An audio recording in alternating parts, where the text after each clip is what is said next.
Alright, I'd like to look at constant of proportionality, which is a somewhat difficult concept to understand, except not really. It is the constant rate at which x becomes y in a linear function, assuming the function starts at 0, 0, or the origin. Now based on this table, it's kind of half filled in. 2 becomes 4, and 3 becomes 6. We can therefore extrapolate that the constant of proportionality, or k, equals 2, because 2 times 2 is 4, 3 times 2 is 6. Therefore, 1 times 2 is 2, 5 times 2 is 10. This guy right here, also called the unit rate, because that's how many you get from 1x, the unit rate is equal to the constant of proportionality. It's literally the same exact thing.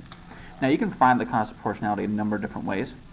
There's a simple equation called y equals kx. That's y equals the constant of proportionality times the x. This makes sense here.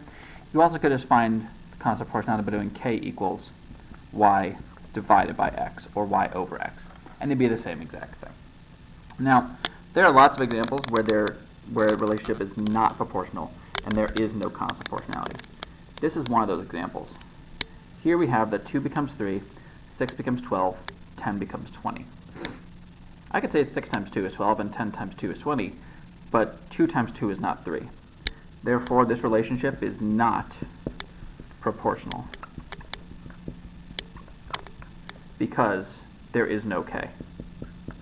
We don't know what k is because it is truly not constant. There is no consistent relationship between left and right.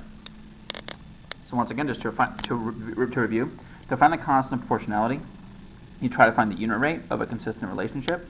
You also could do y equals kx, or constant proportionality k equals y over x, or the output divided by the input. Have a good one.